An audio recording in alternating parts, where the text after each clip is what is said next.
He was the only black passenger pulled off the plane.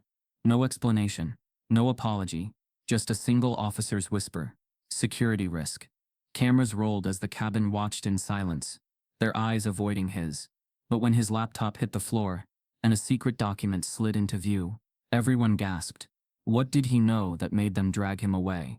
Before we deep dive into this interesting story, subscribe to our channel, and tell us where are you watching from. Share in the comments below. Jalen Porter sat in the third row of room 2014, his back straight, his fingers quietly tracing invisible piano keys on his thighs. Not because he was bored, but because it was the only way to keep his hands from shaking. Westbridge Arts Academy was supposed to be a place where gifted students thrived, where music was the language, and talent was the only currency. But for Jalen, a scholarship student from East Willow, music didn't speak loud enough to drown out the whispers, the glances, or worse, the silence. He was the only black kid in Ms. Whitaker's advanced music theory class. And every time he walked into that room, it felt like stepping into a museum where he wasn't sure if he was a guest, a janitor, or an exhibit. The class was filled with carefully curated faces, sons and daughters of donors, patrons and legacy families. Their last names carried weight. Their shoes cost more than his mother's monthly rent, and their idea of diversity ended at vaguely Mediterranean-sounding surnames. Ms. Whitaker, a tightly wound woman in her late 50s, wore her hair in a sculpted bun that never moved, even when her temper flared.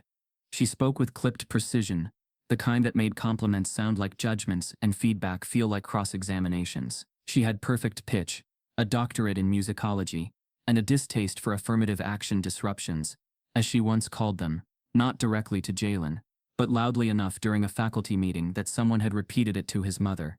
Her comments always came cloaked in plausible deniability. I just think some students are more naturally suited for rhythm than structure, she'd said, staring directly at Jalen, as she handed back his assignment marked in red. Or, I admire how you feel the music, Jalen. But we're looking for interpretation, not instinct. It was never overt. That was the brilliance and cruelty of her racism. It was baked into expectations, laced through the curriculum, and hidden in the cracks of what was never said. Jalen had gotten in on merit. His audition piece, a jazz improvisation on Chopin's Nocturne in C-sharp minor, had stunned the admissions panel. But once enrolled, it was as if the staff treated him like a fluke the system hadn't caught in time. No congratulations, no mentorship, just silent discomfort. The other students picked up on it. Kids always do. They watched how Ms. Whitaker's eyes lingered on Jalen's shoes, or how she never once asked him to demonstrate on the baby grand, even when others stumbled. A few of them copied her lead. Not overt racism. They weren't that stupid. Just enough distance to remind him he didn't belong. Jalen learned to make himself smaller. Speak less. Submit homework that never pushed boundaries. Play what was asked. Nothing more. He had once shared an original composition in class, a haunting, soulful piano ballad, titled October Skin, but it had been dismissed with a one-line critique. Interesting, but melodically indulgent. He never shared another. At home, his mom, Rhonda, urged him to hold on. You're not there to be liked, baby. You're there to be undeniable. Let them choke on your excellence. But excellence had a price, and Jalen was running out of breath. Then came the Wednesday before the winter recital. The classroom was unusually tense that morning. Students whispered about an anonymous donor attending next week's showcase. Someone who could fund entire careers with a single nod. Miss Whitaker, with more lipstick than usual, and a tightened blazer, paced like a conductor on edge. Today, she announced, we'll do something different. Sight readings. Let's see who actually listens during theory lectures. Murmurs. Unease. One by one, she called students up to the piano. Some fumbled, some excelled, but every student was met with a warm, performative critique, until her eyes landed on Jalen. Mr. Porter, she said, her voice sharp as glass. Why don't you show us what you've learned? The room quieted. Eyes turned. Jalen felt his stomach twist. I wasn't aware we'd be performing today, he said carefully. She tilted her head, smiling tightly. Well, true musicians are always ready. Unless you'd prefer to observe again. That last word again stung more than it should have. Jalen rose slowly, walked to the piano. He could feel 22 pairs of eyes drilling into his back. He sat, adjusted the bench, and waited for her to hand over the sheet. But she didn't. Instead, she held up a faded photocopy of a piece by Franz Liszt, a notoriously difficult etude known more for showmanship than beauty. I assume you can handle this? The class tensed. It was a challenge. A trap. She didn't give that piece to anyone else. It wasn't about testing his skill. It was about humiliation. She wanted him to stumble, to confirm her narrative that he didn't belong among the elite. Jalen took the sheet, scanned it once. His mind raced. He could fake it, play safe, keep the rhythm simple, the dynamics flat. Or he could play it his way. He took a breath and let his fingers fall. At first there was silence, then disbelief. Jalen didn't just play. He translated, each note bent with emotion, cascading like water over rocks. He wasn't performing Liszt. He was conversing with him, twisting classical rigidity into something alive, something felt. The left hand rumbled like thunder. The right fluttered like birds caught in a storm. Every measure came alive with soulful urgency, a classical structure infused with jazz phrasing and gospel undertones. It was raw, dangerous, beautiful, and completely, undeniably brilliant. Ms. Whitaker's face twisted, not in awe, but in horror. This wasn't what she wanted. This wasn't the boy she intended to embarrass. He had stolen the moment and transformed it into art, unapproved, unsanctioned art. The room didn't applaud when he finished. They were too stunned. It wasn't just talent. It was truth, inconvenient. Black truth laid bare on ivory keys. Jalen stood, said nothing, returned to his seat, and Miss Whitaker for the first time was speechless. But the silence wouldn't last. The next day something would happen that would shake Jalen's entire world. His scholarship status was suddenly under review, and no one could explain why. The next morning began with a kind of brittle calm that felt almost staged. Snow had drifted overnight onto the Westbridge campus lawns, turning the stately brick buildings into postcard images of privilege. Students walked in twos and threes, scarves looped carelessly over expensive coats, laughing about winter break plans. Jalen moved among them like a ghost. No one stopped him. No one spoke to him. But he felt eyes on him, curious, appraising, waiting for a crack. Inside room 214, Ms. Whitaker's class was unusually quiet. Jalen took his usual seat in the third row, fingers resting on the desk as though on piano keys. Every nerve in his body remembered the moment from yesterday, the way the listitude had poured out of him like something volcanic. He had gone home dizzy from the adrenaline. He'd sat up with his mother trying to explain it.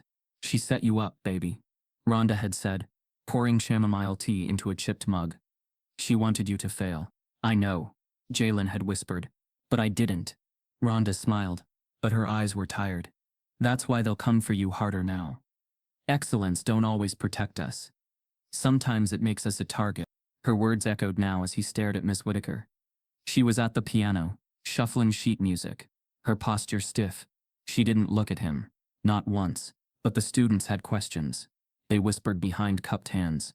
Yesterday had shifted something. Jalen could feel it in the air. When the bell rang, Ms. Whitaker began class without preamble. "Today we'll resume our lecture on romantic period, harmonic progressions," she said crisply, "and leave the theatrics to those who need attention." Her eyes flicked toward Jalen, just long enough for the message to land. He stared at his notes. He didn't rise to the bait. He never did. Silence wasn't weakness. It was survival. At Westbridge, black kids who spoke up became aggressive. Black kids who excelled became arrogant. So Jalen learned to swallow it, all of it, and pour it into the piano when no one was looking. But there was a change in the air. Some students were no longer just ignoring him. They were irritated. A boy in the back row muttered "show off" under his breath. Another rolled her eyes when Jalen answered a question correctly. He could feel Whitaker's quiet orchestration, small digs, selective praise, the framing of him as a problem child. After class, Jalen stopped by his locker and found a pale yellow envelope taped to it. No name, no return address. Inside was a photocopy of an academic conduct review form, his name printed at the top. The offense section was blank. The signature line was blank. But the scholarship status box had been checked pending review. His stomach dropped. He took the form to the administration office, heart pounding. Miss Lopez, the secretary, looked up from her computer with polite confusion. "I don't know anything about this," she said softly, scanning the paper. "There's no record in the system." "Then who made it?" Jalen asked. Ms. Lopez hesitated, glanced at the closed office door behind her, then lowered her voice. Sometimes faculty initiate a review informally before it's official. It may be nothing, but he could see it in her eyes. It wasn't nothing. That afternoon, Jalen sat alone in the rehearsal hall, hands trembling above the piano keys. The instrument was old but honest. The only place in Westbridge where he felt like he could breathe. He played slowly, letting a soft progression of minor chords spill out, the sound echoing in the empty room like a confession. He thought of everything he'd swallowed. The jokes about natural rhythm. The comments about raw talent, instead of trained mastery. The way Ms. Whitaker never once wrote his name on the student spotlight board, even after he won the city youth competition. His fingers moved faster. He modulated from minor to major, improvising a piece he hadn't written down. It was sad, but it was also defiant. Notes climbed and clashed, then resolved in unexpected places, like a heartbeat fighting against a cage. He didn't hear the door open. At first, he thought the sound behind him was just the echo of his own playing. But then a voice, low, careful, said, "That's not in the textbook." Jalen spun around. Standing at the back of the hall was a tall man in a charcoal coat, a leather briefcase in one hand. He looked mid-30s, with skin the color of warm cedar and an expression halfway between curiosity and recognition. "I'm sorry," Jalen said quickly, instinctively. "This room was free on the schedule." The man raised a hand. "You're fine. I was looking for Ms. Whitaker's office. But then I heard," he gestured at the piano. "You?" Jalen stared. "Who are you?" The man smiled faintly. "Marcus Hall. I'm on the board of trustees. And once upon a time, I was in this room, playing that piano." Jalen blinked. He had never seen a black trustee on the donor wall in the lobby. Never even imagined one existed. Marcus walked slowly toward the piano. "You're Jalen Porter, right? The scholarship student?" There it was, the label. But Marcus's tone was different. Not pitying, not condescending. More like someone naming a fact that meant something. "Yes," Jalen said. "I heard about yesterday," Marcus said softly. "Ms. Whitaker's little test." Jalen tensed. She didn't like it. She wasn't supposed to. Marcus rested a hand on the piano lid. "She pulled the same stunt on me 20 years ago. Different piece, same game. They don't want us to just play. They want us to break." Jalen's throat tightened. "Why are you telling me this?" "Because I saw the form." Jalen froze. "What form?" "The one about your scholarship. It came across my desk this morning." Marcus's voice dropped lower. "It's unofficial. She's trying to build a paper trail. Claims of insubordination, lack of respect for curriculum. If she succeeds, you're gone before the semester ends." Jalen's fingers tightened on the keys. He felt the world tilting. "What am I supposed to do?" he whispered. Marcus studied him for a moment. "Play. But not just here. Play where they can't control the room. Where someone will listen who doesn't owe them anything." Jalen shook his head. "They'll call it cheating." They'll try, Marcus said. But talent like yours, it's evidence. Evidence they've been wrong all along. For a long moment, neither spoke. The winter light slanted through the high windows, casting fractured shadows across the piano. Finally, Jalen said, "Why are you helping me?" Marcus smiled without humor. "Because nobody helped me. And I almost quit. Don't make my mistake." He handed Jalen a card. It was heavy, embossed. "My number's on the back. Call me if things get worse." Then Marcus left, his footsteps fading down the hall. Jalen stared at the card. Something in his chest shifted. He felt a flicker, not of safety but of strategy. He wasn't alone anymore. That night, at home, he told his mother. Rhonda listened quietly, her hands clasped. "That's God," she said softly. "Sending somebody. Or maybe it's just luck," Jalen muttered. Rhonda's eyes sharpened. "No. Luck don't walk into empty rooms and hear your pain." Jalen wanted to believe her. But at Westbridge, every favor had a cost.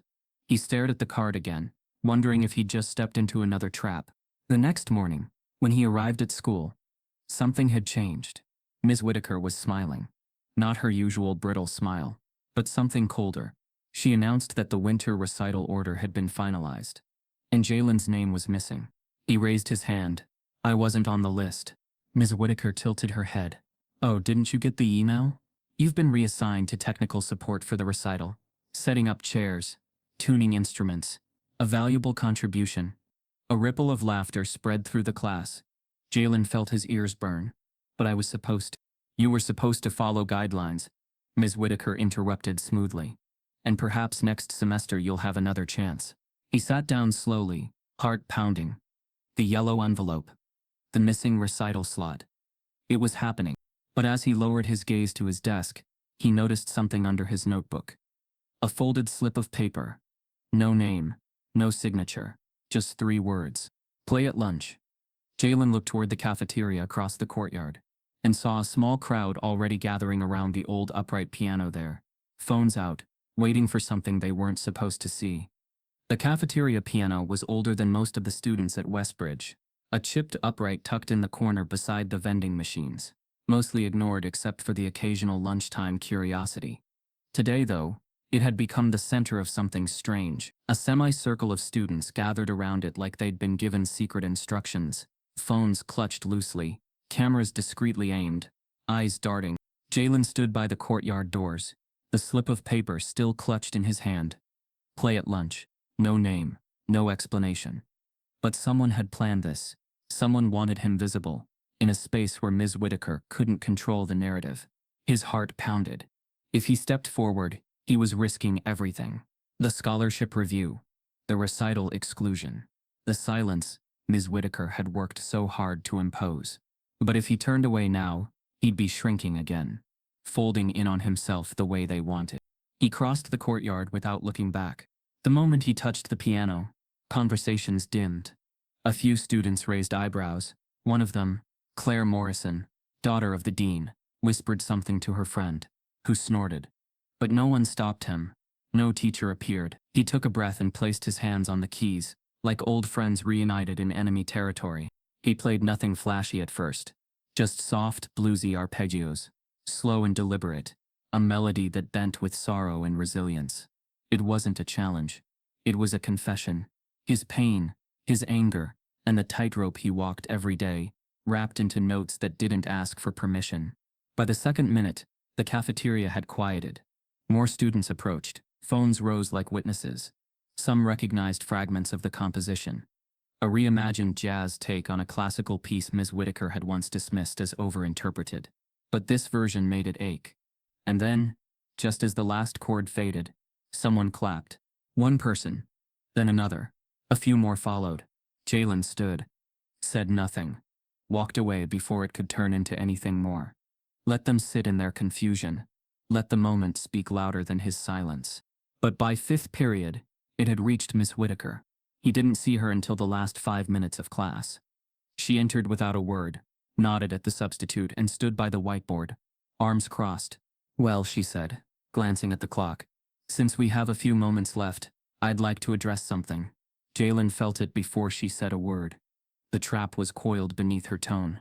I saw a little performance today during lunch, she continued. Quite the audience. Quite the flair. Students chuckled nervously. A few turned to look at Jalen. He didn't move. Ms. Whitaker paced slowly, like a lion in dress shoes. Now, I've always said talent should be nurtured. But talent without discipline, she smiled thinly.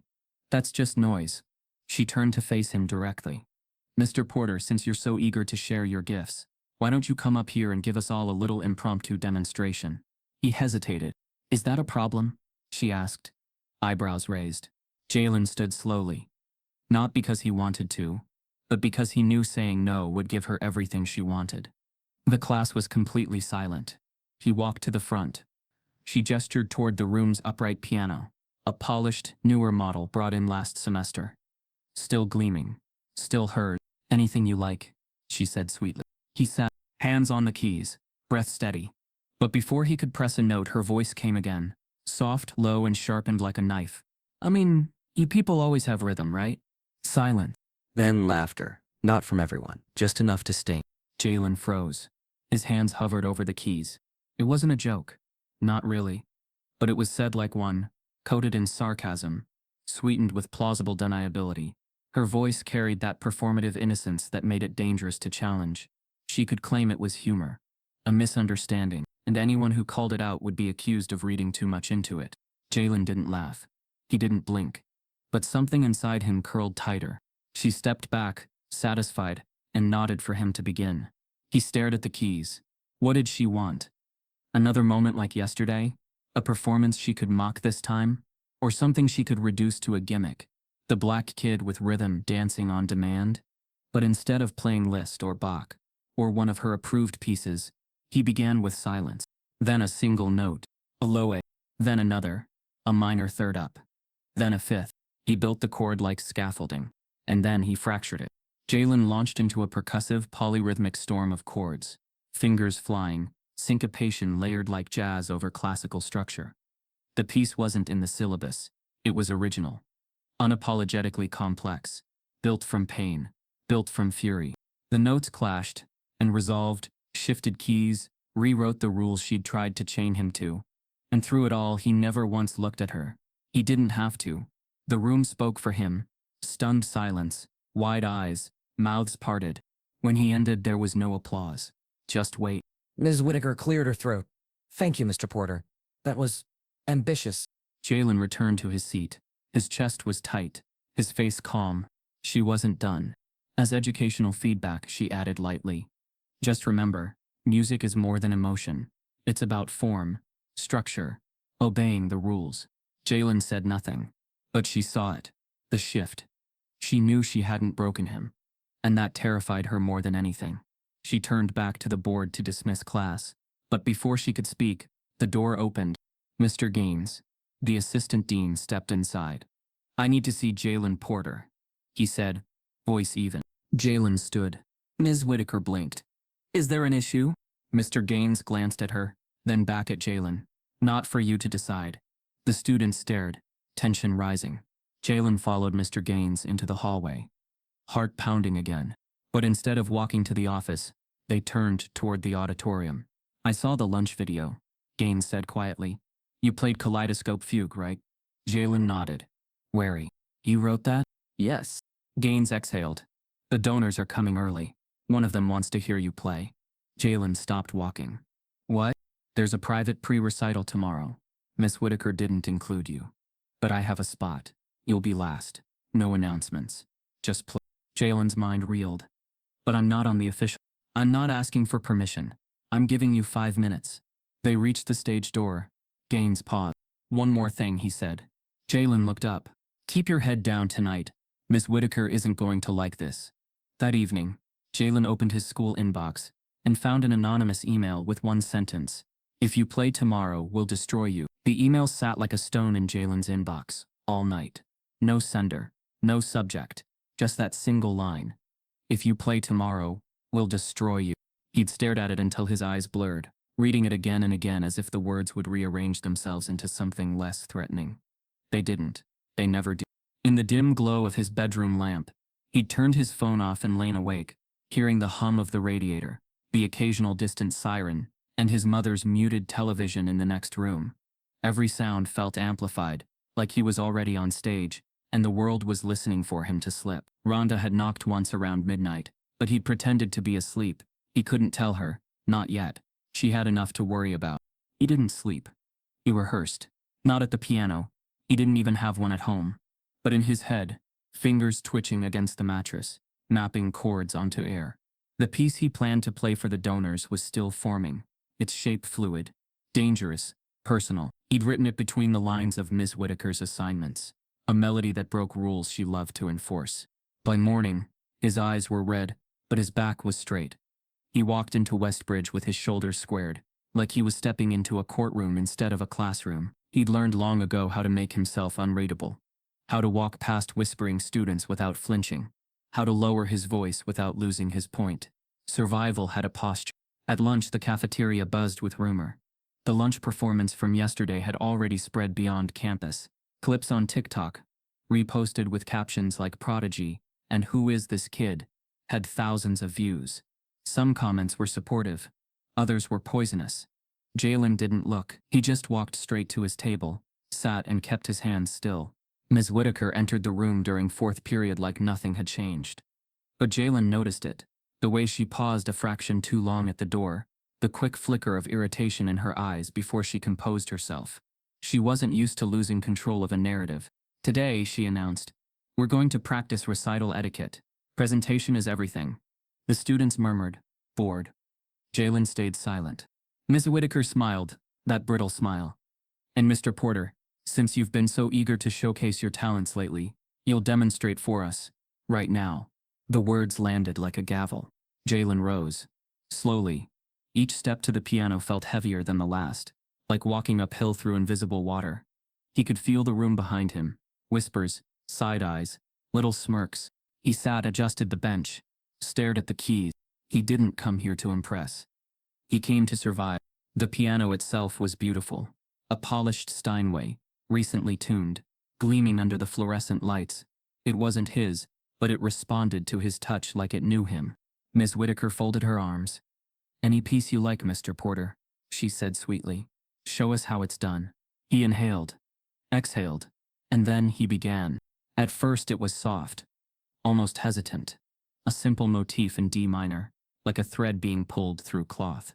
Students shifted in their seats, unimpressed. This wasn't the fireworks of Liszt or Rachmaninoff. It was something quieter, more intimate. Then he began to build. Left hand adding weight, right hand scattering notes like shattered glass across the upper register. A syncopated rhythm emerged. Subtle at first, then insistent, a heartbeat under strain. The students frowned, leaned forward, whispered. The piece shifted again. He introduced a theme from one of Ms. Whitaker's own assignments, a Mozart sonata she'd drilled into them for weeks. But he twisted it, reharmonizing it with blues intervals, bending it until it sounded like a plea, a protest. It was recognizably classical, but undeniably something else, a hybrid only he could make. Ms. Whitaker's face tightened. Jalen's fingers blurred. The room fell silent. Even the fluorescent buzz seemed to dim. He was no longer in the classroom. He was somewhere else entirely. A space between defiance and grief. Every chord felt like a sentence he couldn't say out loud. Every crescendo like a wound opening. In his head, he saw his mother working late shifts. He saw himself sitting alone at lunch tables, overhearing students joke about diversity quotas.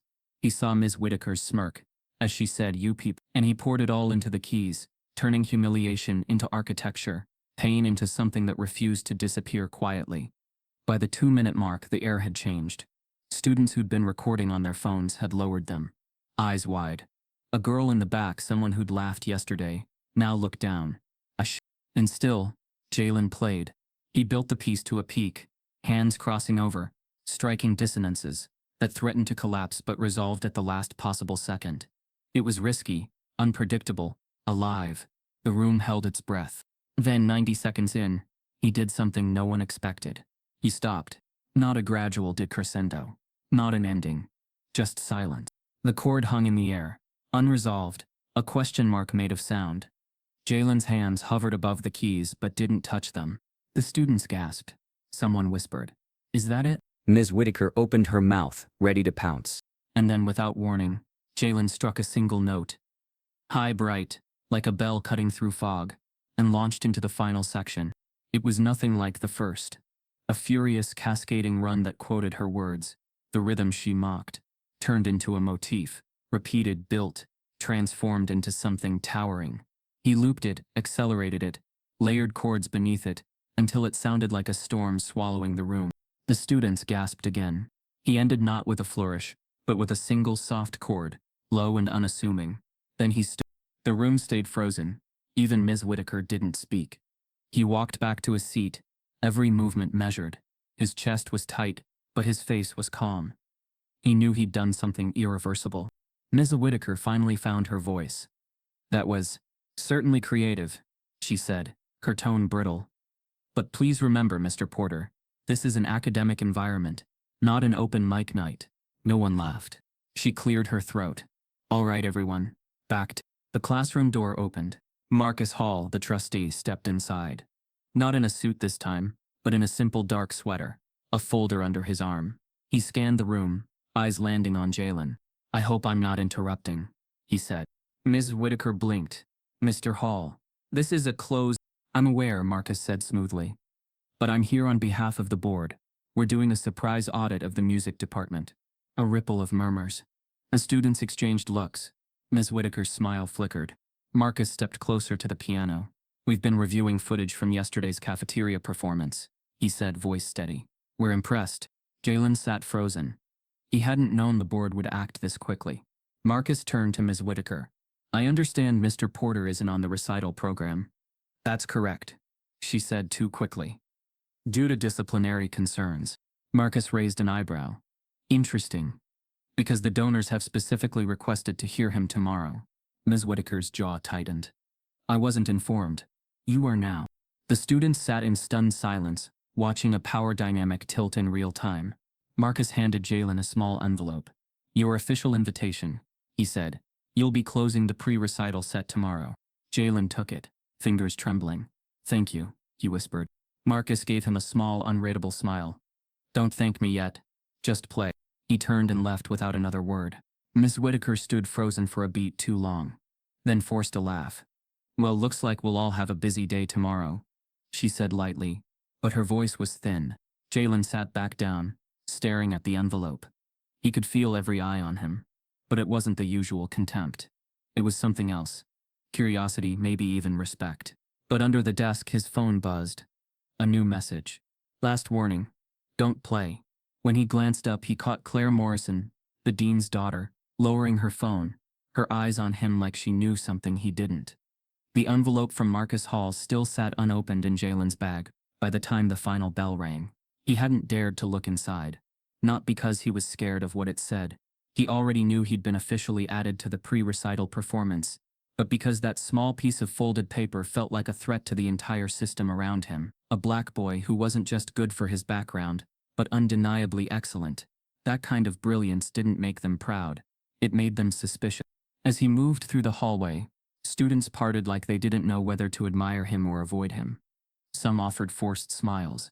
Others looked away. The performance from earlier, that explosive, raw storm of music, had shaken something loose in their assumptions. He hadn't just matched their expectations, he'd rewritten them. And that's when the whispers started. Did he really write that? I heard someone else taught him that arrangement. Ms. Whitaker said. It wasn't even that hard if you know jazz tricks. Jalen heard it all. Not directly, but close enough. It wasn't that they thought he was lying. Not exactly. They just couldn't process that someone like him, from where he came from, could be that good without someone else's hand involved. To them, brilliance wrapped in black skin wasn't brilliance. It was an anomaly, a glitch, a fluke. The next morning, the school felt colder than usual. Even the sunlight seemed filtered through judgment. Jalen arrived early, walking the long hallway toward the auditorium, with the envelope finally opened in his hand. The program sheet had his name, dead last on the list, in small serifed font, Jalen Porter, original composition.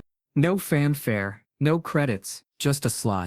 As he reached the practice rooms, he spotted a group of students, huddled near the bulletin board, outside the music office. They were staring at a printout someone had just posted. When Jalen approached, they dispersed too quickly.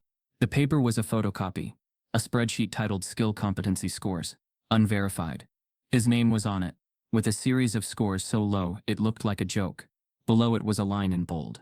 Subject's rapid performance improvement raises academic integrity concerns. Review advised. Jalen's stomach flipped. It wasn't official. It wasn't even signed. But someone had printed it, and pinned it where it would sting. Ms. Whitaker walked past minutes later, carrying a stack of folders, eyes flicking toward the sheet like it was a work of art. She didn't stop. She didn't need to. The message had already been delivered.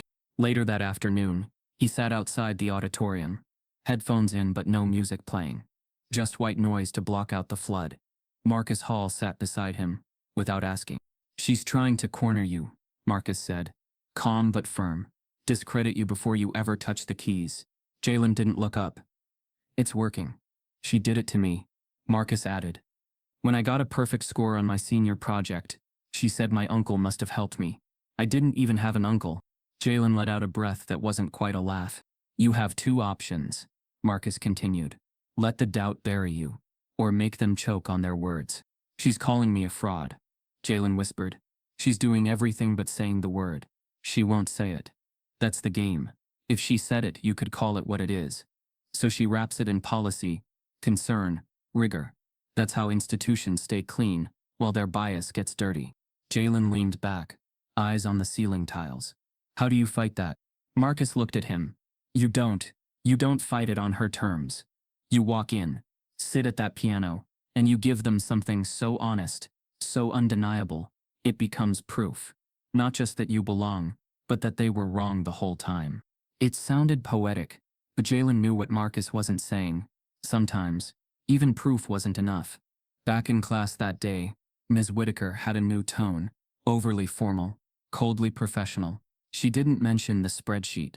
She didn't address the whispers, but she did call on Jalen more than usual. "Mr. Porter," she said during the chord analysis lecture, "how would you resolve this progression without leaning on emotion?" Jalen paused. Emotion is part of the progression. Some students smirked. Ms. Whitaker's smile was razor thin. "And yet," she replied, "in academic settings we focus on structure, not sentiment. Perhaps you'll learn that with more training." He didn't answer. He didn't need to. Every time she challenged him, she only made it clearer what her real issue was.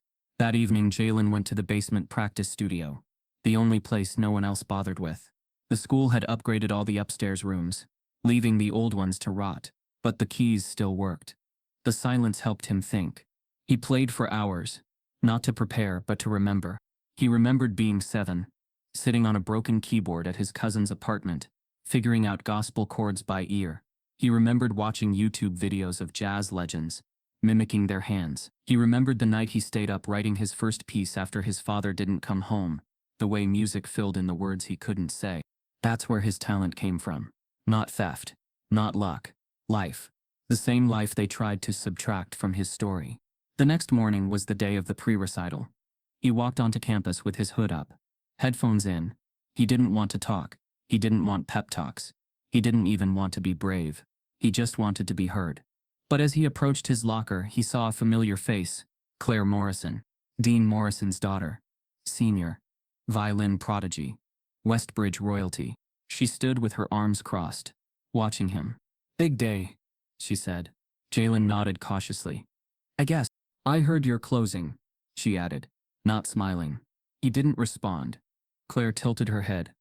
"Just don't mess it up, okay? A lot of people worked hard to get those donors here." It wasn't advice. It was a warning. Jalen stared at her, something clicking into place. "You sent the email." Her expression didn't change. "You think if I embarrass myself your dad's program looks cleaner," he continued. "You think I'm the crack in the glass." She didn't deny it. She just leaned in slightly and said flukes don't last. They break under pressure. Jalen held her gaze. "Then I guess we'll see what breaks today." He walked away, heartbeat thundering. He didn't know who'd be in the audience. He didn't know if Ms. Whitaker would try something, but for the first time he didn't care, because he wasn't playing for their approval anymore. He was playing to prove them wrong. And as he stood backstage hours later, fingers stretched, breath steady, he heard something that stopped him cold. Miss Whitaker, speaking softly to the stage tech. "I don't care how it looks. If he plays that piece, you pull the plug. We'll blame it on the system." Jalen's name was called, and the lights dimmed, but as he stepped toward the piano, the soundboard flickered off. Total silence, and all eyes turned to him. The room was packed, velvet curtained, gold trimmed, with polished floors that reflected the stage lights like glass. Westbridge's pre-recital showcase had never drawn this much attention before. Donors, board members, alumni, they all sat in tight rows, programs folded in their laps, the tension humming just beneath the applause. Every performer had already played. Claire Morrison had executed a flawless violin concerto, with the kind of robotic perfection that made adults nod approvingly. 2 vocalists followed, 1 harpist, 1 cellist, all clean, all safe, all expected. Now only 1 name remained on the program. Jalen Porter, original composition. Backstage, Jalen stood in the dark, heartbeat slow but heavy. He rolled his shoulders, flexed his hands. He had 1 chance, 1 room, and too much to say. Then the soundboard cut out. No ambient hum, no mic buzz, no piano speakers, just silence. The stage tech, a student, darted past him, pretending to check wires. Jalen didn't need to guess. He'd heard Miss Whitaker. Pull the plug. The sabotage wasn't metaphorical. It was mechanical. Someone handed him a handheld mic, but it was dead. Then the announcer's voice filled the auditorium, static heavy. And finally, Jalen Porter, performing an original piece. A polite ripple of applause. Expectant silence. Jalen stepped into the light. The grand piano gleamed center stage, untouched. The stool seemed too low, the keys too bright. He sat down anyway. No mic, no backup, no amplification. If he played, the only ones who'd truly hear it would be the first few rows. The rest would see only fingers moving and guesswork in the air. He paused, closed his eyes, then placed his fingers on the keys and played. At first, the room barely registered it. No boom, no bass, no resonance across speakers, just a faint melody, barely audible past the third row. Some donors leaned in, others frowned, but the front rows heard it, and they saw it. Jalen didn't just play a piece, he told a story in fragments, echoes of classical structure wove into gospel rhythm, blues chord progressions, and jazz phrasing that didn't just bend the rules, it rewrote them. He played as if no one had sabotaged him, as if the piano was the mic, as if sound didn't need to travel through wires to reach a soul. By the third movement, people were sitting up straighter. A few even leaned forward in their chairs, straining to listen. Eyes locked on the stage. And Ms. Whitaker, seated in the side aisle near the faculty section, shifted in her seat, visibly uncomfortable. Because what she hadn't counted on was that silence could be louder than sound. Jalen's final note wasn't big. It was soft, tender. A single E-flat suspended long enough to linger. He stood, bowed once. No mic to announce him. No booming name. But a woman in the front row stood and clapped. Then another, and another. The ovation wasn't explosive, but it was real. Backstage, Marcus Hall waited for him. "You saw that?" Jalen asked, chest heaving. "I heard enough," Marcus replied. And more importantly, so did they. But the moment of glory didn't last. The next morning, Jalen arrived on campus to find his ID card disabled. He couldn't access the library, the piano rooms, or the cafeteria. At the front office, Ms. Lopez looked uncomfortable. She handed him a sealed envelope from the dean's office. Inside, temporary suspension, pending review. Reason: repeated classroom disruptions, disrespect toward faculty, unauthorized public performance. Jalen's hands trembled. He read it again. Then he saw the attached form. Submitted by Whitaker. Charge: disruptive behavior in academic settings. Ongoing resistance to instruction. Unauthorized use of institutional platforms to promote unsanctioned materials. His knees nearly buckled. They hadn't just silenced him. They'd turned his excellence into a disciplinary infraction. He stormed out of the office, phone in hand. He called Marcus. "She filed a report," Jalen said. "Said I disrupted the learning environment. That I'm pushing unauthorized materials. Like I'm dangerous." Marcus was silent for a moment. "This isn't about a report. It's about precedent. They're trying to make an example of you. Show that even the most talented student of color can be removed for being uncooperative. So what do I do? You don't disappear. That's what they want." Jalen hung up, walked through campus slowly. Everything looked the same, but the air had changed. People watched him differently. Not with curiosity now, with suspicion. Ms. Whitaker passed him near the courtyard. Her smile was subtle, weaponized. "Morning," she said too sweetly. "I hope you're taking this time to reflect." He stared at her. "Reflect on what?"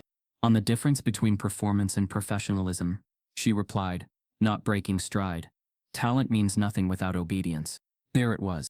Not just bias, but control. She didn't care that he played well. She cared that he played without her permission. By lunchtime, rumors were everywhere. That Jalen had disrespected a teacher. That he'd broken recital rules. That he'd falsified his scores. Claire Morrison was in the center of it, whispering, sharing concerns, framing him as unstable. "It's not racism," she told someone in the hallway. "Just loud enough. It's about following the rules. He's always pushing boundaries."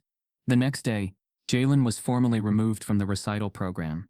His seat in Miss Whitaker's class was reassigned. An email went out to faculty. "Due to recent behavioral concerns, Mr. Porter's attendance will be restricted, pending final review. Please do not engage." He had become a ghost. And still, no one had asked to hear his side. No panel. No hearing. Just a sentence disguised as policy. That night, his mother sat on the couch in silence. "They really suspended you for playing piano?" she asked, holding the letter in disbelief. "They called it unauthorized, said I was non-compliant." Rhonda's eyes welled, but she didn't cry. "You were brilliant, and they turned it into a problem." He nodded. I'm not even allowed back in class. They locked me out of everything. She looked up. They're not scared of your failure, Jalen. They're scared of your proof. He didn't sleep that night. He sat at the kitchen table, headphones on, sketching a new composition, darker, sharper, built on syncopation and silence, the kind of piece you could only write after being erased. He sent a copy to Marcus. No title, no explanation, just a message attached.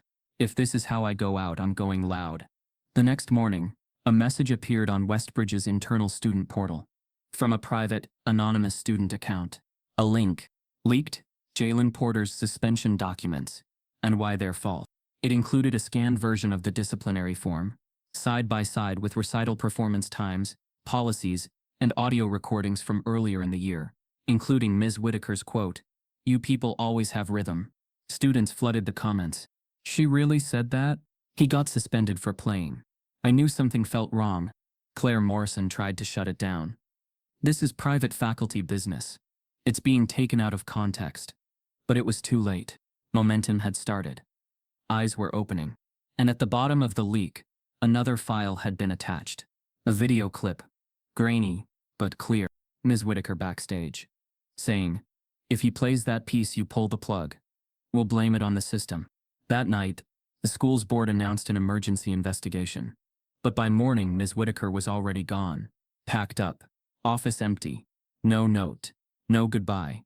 Just a cold echoing silence, where her power used to be. The next morning, the front entrance of Westbridge Arts Academy was unusually quiet. Not in sound, but in energy, like something had shifted in the soil beneath its polished floors and legacy banners. Ms. Whitaker's nameplate had been removed from her office door. Her inbox auto-replied with a generic position no longer active. Her disappearance was sudden, complete, and unsettling. Students whispered in every hallway.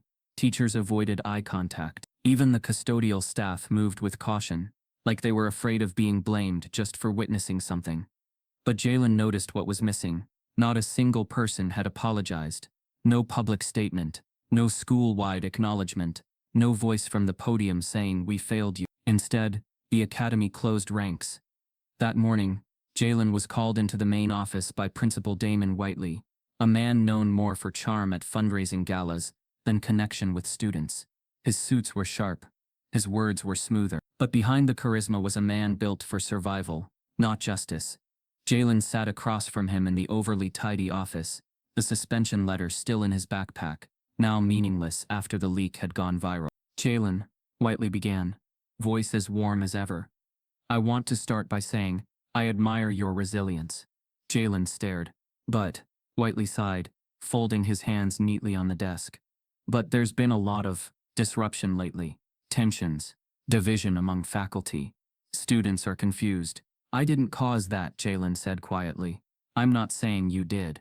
Whiteley offered a diplomatic smile. "But in a place like Westbridge, community cohesion matters.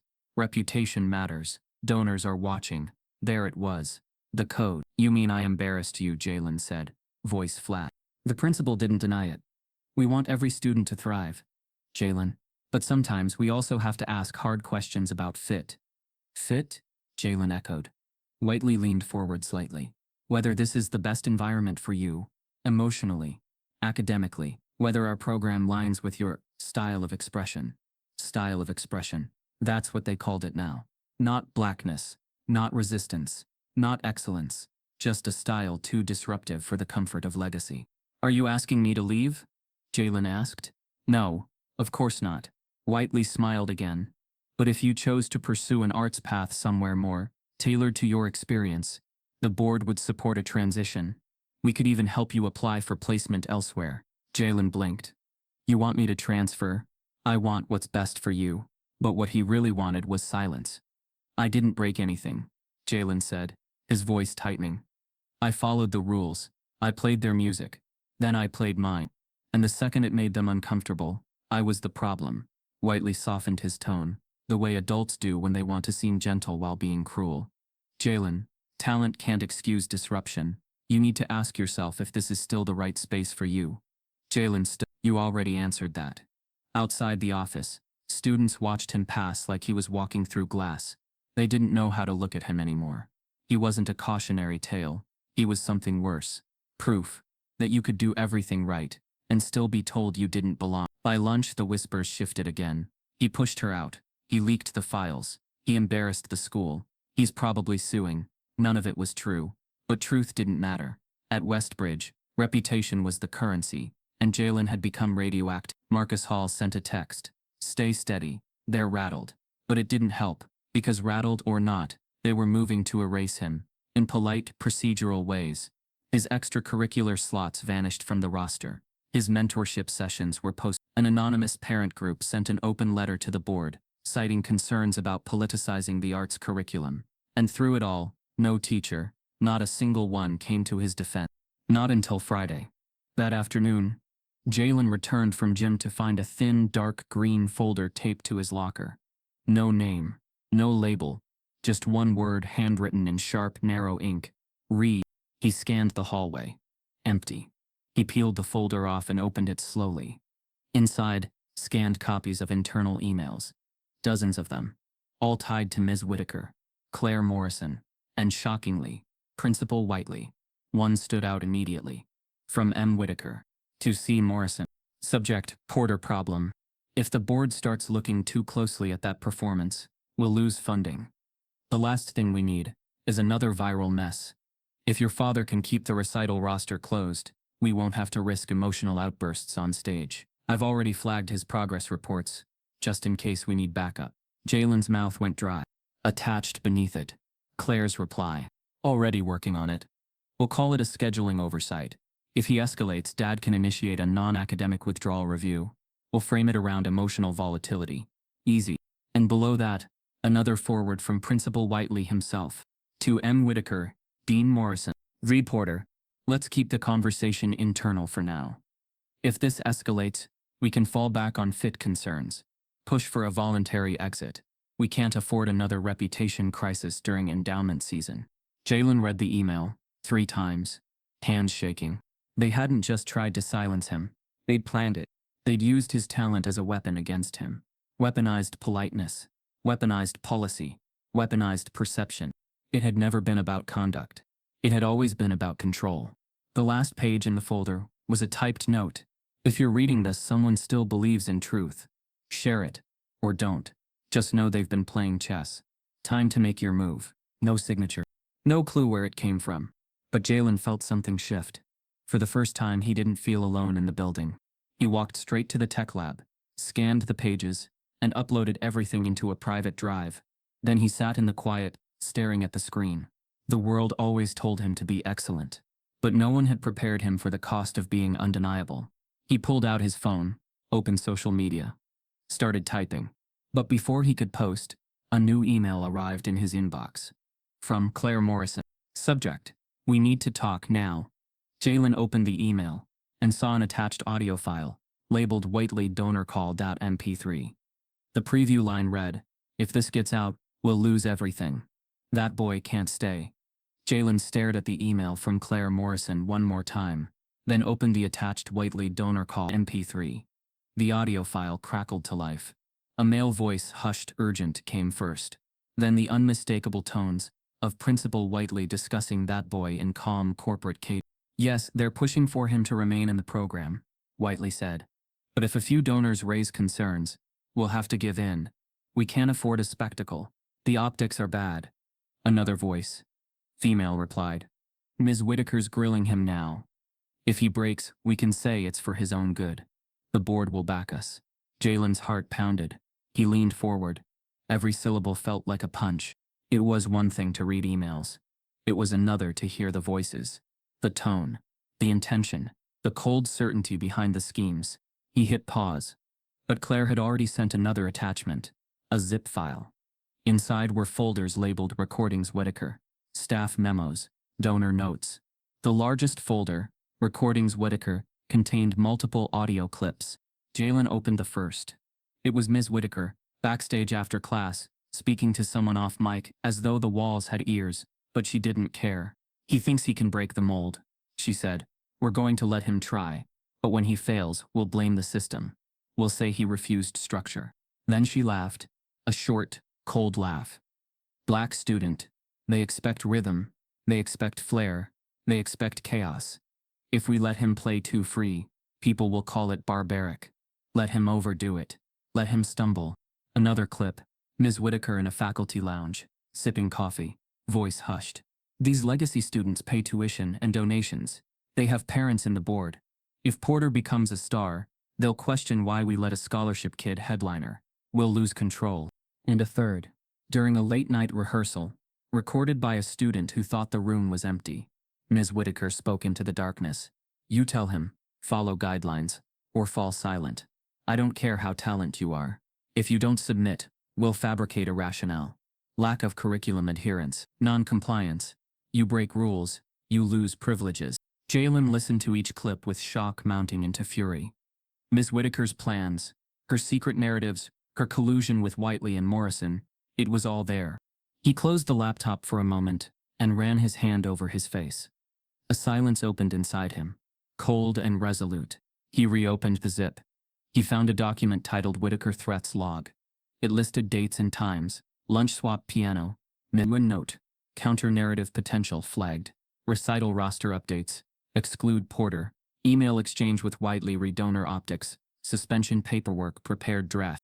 It was meticulous, methodical, evidence crafted not by chance but design. His phone buzzed. Marcus Hall. He picked up. Jalen, do you have them? Yes. I have everything. Don't upload yet. We need someone to protect your credibility. Like who? He could almost hear Marcus breathe. Leave it to me. I'm arranging a meeting with a Foundation journalist. Someone outside. Someone neutral. Jalen nodded, though Marcus couldn't see it. Okay. Marcus added, but be careful. Once it's out, they'll go after you harder. They won't just fight you, they'll fight your support network. Jalen exhaled. I know. He ended the call, hands trembling. The recording's proof sat in his folder. Every hidden intention laid bare. Yet to publish them was to draw blood, to become a target. He spent the rest of the day in the tech lab, transferring files, securing them, burying them in encrypted drives. He printed fragments, email snapshots, timestamps, audio transcripts. He stacked them in a folder he called Truth. That evening, he met Marcus at a small coffee shop off campus, the kind of place with soft lighting, jazz records on the wall, and quiet corners. They both sat in silence for a minute before Marcus finally spoke. I listened this morning, Marcus said. It's worse than I thought. Everyone's in on it, Jalen said bitterly. Wheatley, Whitaker, Morrison. Marcus nodded. Yes. And more. Some board members are complicit.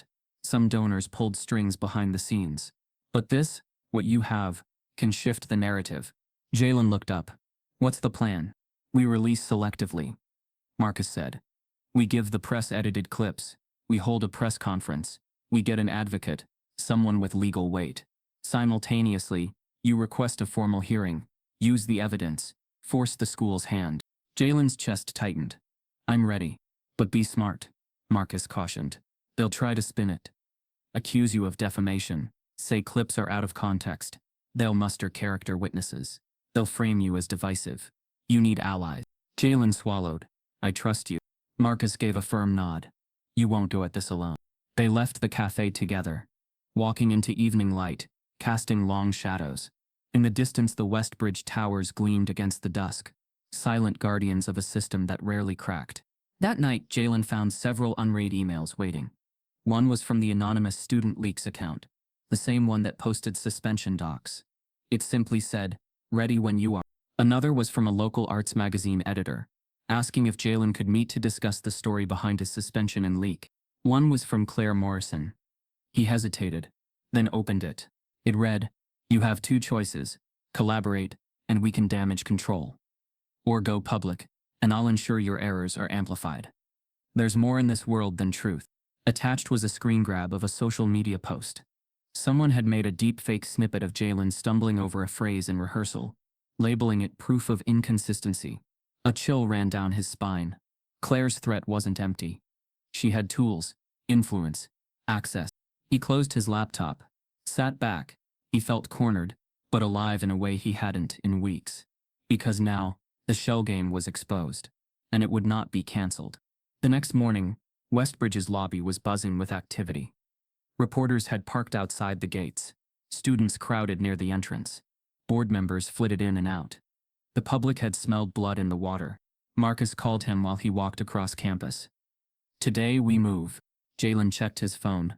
Their meeting location had changed. It was now scheduled at the City Press Center, not the campus. He exhaled. I'll be there. As he rounded the corner toward the library building, when the sun was just breaking through clouds, he noticed Claire Morrison entering another building ahead of him, her phone pressed to her ear. She glanced back, spotted Jalen, and smirked. She might have thought she was watching a fall, but Jalen had proof in his pocket. He walked onward. At that moment, his phone buzzed. A message appeared. Video starting now. Live stream to board. Donors, media. Watch your back, Jalen. The video went live just after 8:47 a.m. Unpolished. No titles. No background music. Just a still frame of Jalen seated at a black upright piano in a cold practice room, playing the very piece that had gotten him suspended. The caption read, "He was told to stop playing. They said he didn't belong. Here's why they were afraid." Within minutes, it spread across campus group chats, then into local arts forums, and then as if poured gasoline onto national pages. But Westbridge didn't flinch. By mid-morning, the administration fired back. An official statement from the dean's office hit inboxes like a hammer. Westbridge Arts Academy remains committed to excellence and integrity. While we respect all students' creative voices, participation in statewide competitions requires students to be in full academic and behavioral standing. Due to ongoing disciplinary concerns, Mr. Porter has been deemed ineligible for the state piano finals. No hearing, no warning, just the quiet click of a door being locked. When Jalen read the statement on his phone, something inside him caved for half a breath, not out of shock, but from exhaustion. He had done everything, followed rules, exposed corruption, shared the truth, and still they found another way to choke his chances. He sat alone on the bleachers behind the school gym, staring out at the patchy grass of the winter field. Cold wind swept across the court. He clenched his fists, watching students in the distance pass by, some glancing his way, others pretending he wasn't there at all. Marcus called. "They pulled you?" he asked immediately. Jalen didn't respond at first. "They're using policy now," Marcus said. "That's the last defense. Strip your name from visibility while pretending they're just following protocol." Jalen's voice cracked. "I earned that spot. I placed top 5. The judges already approved my qualification." "I know, but their rules give them loopholes. If you're under review, they can revoke your eligibility. So I'm just done?" "No," Marcus said firmly. "You're not done. You're going to compete anyway. Just not under their banner." Jalen scoffed. "How?" But Marcus didn't answer. Not then. Instead, he texted an address, an old music hall 2 miles from campus. "Come here after school." The message read, "Bring your sheet music." Jalen showed up that afternoon, not knowing what to expect. The hall looked abandoned from the outside. Bricks weathered, windows fogged over. Inside, it was even worse. Dusty, cold. The stage floorboards creaked. The baby grand at center looked like it hadn't been played in years. He approached cautiously. Then a voice emerged from the shadows. "Still got your fire?" Jalen turned. A tall woman, mid-40s, stood at the side of the stage. Wide stance, sharp cheekbones, black scarf wrapped high around her neck. She walked with a limp, not from age, but from a long career. "This," she said, gesturing to the piano, "was mine. Before I walked off a conservatory stage and told them they didn't own my fingers." Jalen stared. He knew the name before she even said it. "Monet Fields," she said, extending a hand. "Juilliard dropout, former prodigy, cancelled before it had a name." Jalen blinked. You disappeared. They said you went overseas." "I did, because I stopped playing their way." He shook her hand. Monet sat at the bench and played a 5-second run that bent the air. "You want to make them hear you?" she asked. Jalen nodded slowly. "Then stop asking for permission." She stood. "State finals are in 2 weeks. You can't enter under Westbridge. But that doesn't mean you can't enter at all." He looked up, startled. "Wait, huh? Independent submission," she said. "They allow 1 wildcard entry. It's never used, because no one ever thinks and you'll coach me? I'll break you, rebuild you, and make sure the ghosts of Chopin and Monk cheer when you hit the last note." She paused. "But you need to know if you do this without Westbridge, you burn your last bridge with them." They'll blacklist you from every academic reference list, every conservatory invite. Everything. Jalen inhaled slowly. I don't care anymore, he said. Monet smiled. Good answer. The next days blurred into music. Practice. Pain. Unlearning every rigid habit Westbridge had drilled into him. She pushed him into improvisation drills, made him play scales backward, forced him to perform in freezing rooms, in dim light, in distraction. Real musicians don't play in labs, she said. They play in life. And for the first time, Jalen felt free, exhausted, but free. One night, after a brutal 2-hour session, they sat side by side on the old bench. You remind me of me, Monet said quietly. But you have something I didn't. Discipline. Jalen looked over. They hate it. When I play with too much feeling. That's because your feeling is black, she replied. And black feeling scares institutions. Silence. Then she said, the piece you're working on, it's not just your story, it's ours. You're carrying the whole history of silenced artists in those hands. Don't waste it. He never forgot that line. Back at school, Jalen kept quiet.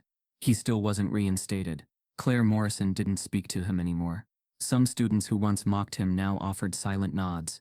Others still rolled their eyes. But he didn't need their validation. He had a stage waiting. One evening, while packing up in the music hall, Marcus arrived with a letter. You're in, he said. Jalen unfolded the paper. His name, printed clearly. Independent wildcard finalist, state level. He almost didn't believe it. No institution attached. Marcus said. You're the only solo entrant. No school. Just your name. Jalen swallowed hard. What if they, discredit me? Let them try. We're filming it live. 3 cameras. Archive footage. If they dock you unfairly, we'll expose them too. And that's when Monet stepped out of the shadows. You've got your shot, she said. Now decide, are you still trying to impress them? No, Jalen said. I'm going to haunt them.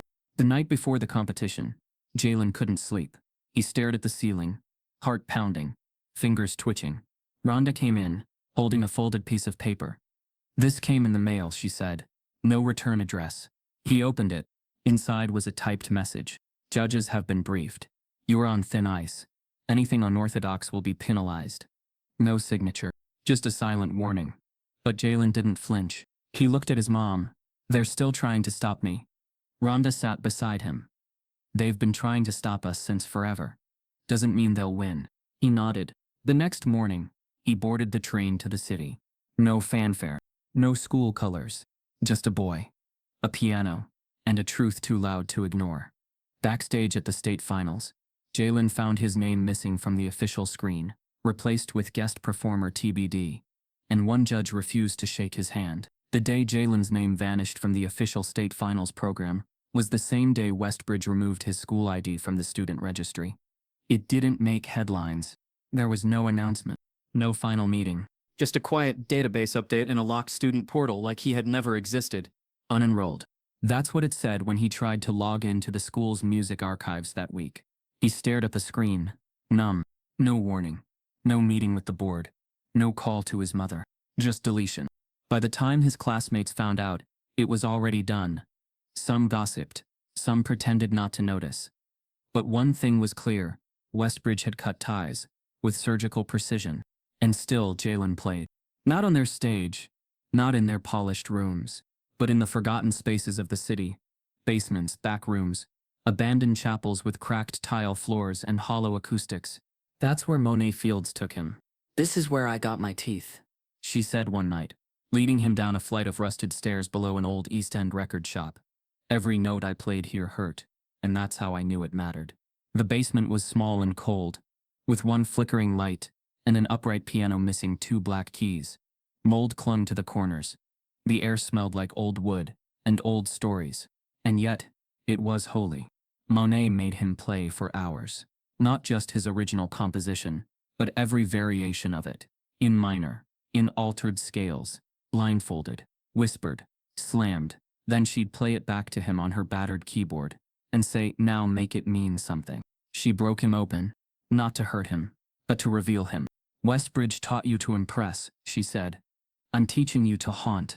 Jalen trained in places the academy would never list in their brochures. In subway corridors, where jazz flared through traffic, in churches where the pianos hadn't been tuned in a decade, but the spirit of the music still vibrated, in corners of a city that didn't judge him for not having a crest on his blazer.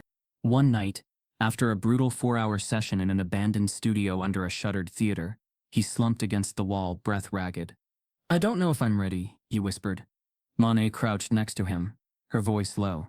"Ready for what? To carry all this? The pressure, the hate, the expectation. I feel like, if I mess this up, they." She nodded slowly. "Let me tell you something," she said. "When I was your age, a white critic said, my playing was uncontrolled passion wrapped in cultural novelty. That line followed me for years. I played through it.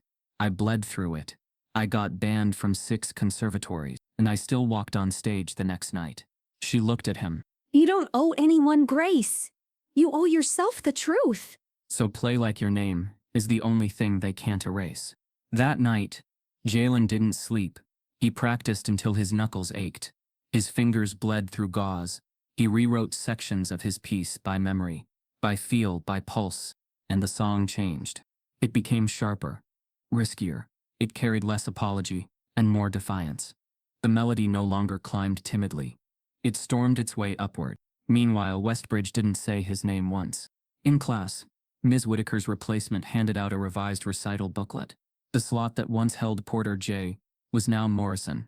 Claire, Debussy Variation Number 6. When asked about the change, the teacher said, Jalen's direction no longer aligned with institutional standards. And that was it. No one called. No board apology. Not even a farewell email. They didn't kick him out to punish him. They erased him to protect themselves. Marcus kept tabs on everything. He sent Jalen updates about the growing interest in his story. Podcasts were mentioning him. Music blogs debated whether his removal was ethical. An online campaign began. Play at Jalen.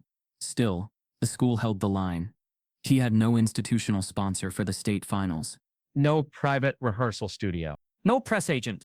Just himself and a piano in a church basement on the west side of town. One day, during practice, a frail older man wandered in. Thin beard, long coat, eyes clouded but alert. He listened from the doorway without speaking. When Jalen finally looked up, the man spoke.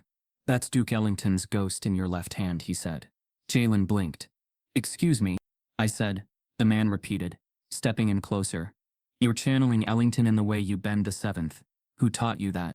"No one," Jalen said quietly. "It just came out." The man nodded.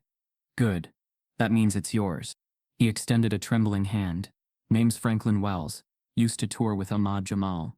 Played Tokyo, Berlin, Harlem." Jalen shook his hand. Speechless. "I come here when I miss the noise," Franklin said. "But tonight, you gave me a melody I hadn't heard since 7. He smiled faintly. "If you want, I can sit in next time. Show you some old voicings they don't teach in school." Jalen looked at Monet, who gave a subtle nod. "Yeah," he said, "I'd like that." The following weeks became a marathon. Day. Practice. Evening. Monet's drills. Night. Franklin's improvisation lessons. Midnight. Marcus's calls about media logistics and legal prep. One night, after a session with Franklin, Jalen sat outside the studio with Monet. They ate dollar pizza from the corner while watching the subway lights flicker in the distance. "You've changed," Monet said suddenly. Jalen looked up. "You used to play like you wanted permission. Now you play like you're giving them a chance to catch up." He smiled. "You think it's enough?" Monet leaned back. "Enough for what?" "For them to listen." Monet's expression hardened, but not with anger. With knowing. "They've always listened," she said. "They just never admitted it." Just then, Marcus texted. "Judges requested pre-submission audio. Final entry is due tomorrow." Jalen nodded. "We're ready." That night, they recorded the final version in one take. One mic. One light bulb. One boy. The file was sent at 2. He labeled it Unregistered Truth.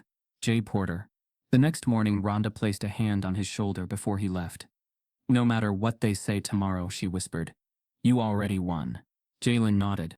But when he arrived at the competition venue, later that day, he found something chilling waiting at the check-in table. His folder had been moved to the bottom of the stack. No judge shook his hand. One of them even whispered to another, not knowing Jalen stood within earshot. "He's the one from the drama school. They're calling him a protest pianist." Jalen's face didn't flinch. But his chest tightened. He was ready for judgment. What he wasn't ready for was sabotage. As he sat backstage, moments before performing, a staff runner approached with a clipboard and said flatly, "I'm sorry, your sheet music is missing, and per regulation, you can't perform without it." The clipboard shook slightly in the staff runner's hands. She couldn't have been older than 20, probably a student volunteer. Cheeks pale as she delivered the message Jalen feared before she even said it. "I'm sorry," she repeated. "Your sheet music isn't here. It was in your folder last night. But now it's gone, and the judges are saying that I can't perform without it." Jalen finished for her. Her mouth opened, then closed. "I'm really sorry." He stood in the hallway, hands still, mind racing. He could hear the muffled thunder of another pianist on stage, a Mozart variation rippling behind velvet curtains. The scent of waxed floors and fresh programs filled the corridor. Dozens of students, volunteers, staff, all moving like clockwork. But for Jalen, the world had stopped. This was the moment. The setup. The final trap. No sheet music meant disqualification. That was the rule. Even if he knew every note by heart, even if he composed it himself, without the printed copy, they could block him. Say it was protocol. Say he forgot. Say he wasn't prepared, and they would get away with it. Again. Until his phone buzzed. A new message. No contact ID. Just a link. He hesitated, then tapped it. It opened directly to a live stream. The title, "Exposing Westbridge, What Ms. Whitaker Really Said." A second later, her voice filled the screen. "We'll make sure he doesn't step on that stage. Pull the file, lose it, then claim ignorance. Simple. It's policy." Gasps from viewers began to fill the live chat. Thousands were watching, and the stream wasn't just broadcasting to random accounts. It was tagged directly to Westbridge's official Twitter, the State Music Association, the dean's email, and critically, every single judge currently seated inside the venue. Jalen's heart thudded once. Hard. Who had posted it? He didn't know. But someone had his back. On screen, the clip cut to Ms. Whitaker in a board hearing. She was seated beside Principal Whiteley, flanked by Claire Morrison, and two legal reps. Cameras had been barred, but the recording clearly came from a phone hidden under the table. A voice asked, "Ms. Whitaker, were you involved in any effort to obstruct Mr. Porter's participation in the state finals?" Her reply was crisp. "No, absolutely not. I had no knowledge of any such thing." Another voice. "And you never instructed staff to withhold or remove any materials pertaining to Mr. Porter?" Her answer again, "I did not. These allegations are fabricated by disgruntled students trying to create scandal where there is none." That's when the recording on the stream cut to another clip. Audio from her own lips, speaking to a donor off record. "I'll make sure the boy doesn't have a prayer. They'll forget his name by next season. We control the gate." Jalen lowered the phone slowly. He could barely breathe. The live chat exploded. She lied under oath. This is racism. On camera. Why is she still employed? Let him play. He turned and saw a commotion erupting by the stage doors. Two judges had left their seats. Staff whispered frantically. A woman in a headset sprinted across the back hallway, holding a phone and pointing at it, like it was on fire. Then came the second message, from Marcus. Judges saw it. Admin saw it. "It's viral. You're back in." We couldn't believe it. But the sheet music doesn't matter now. You go up there with nothing but your hands and your truth. That's enough. Moments later, the volunteer returned, face pale with disbelief. "They want you backstage. Now." Jalen stepped into the dim light behind the curtains. The announcer was already on stage. "There has been a change in the program." The voice boomed. "Please welcome independent artist and wild card finalist Jalen Porter." Applause. Not polite this time, but electric. Rumbling, mixed with murmurs. People leaned in. Phones lifted. The room wanted to know. Jalen walked out. Alone. No school colors. No advisors. No visible support. Just him.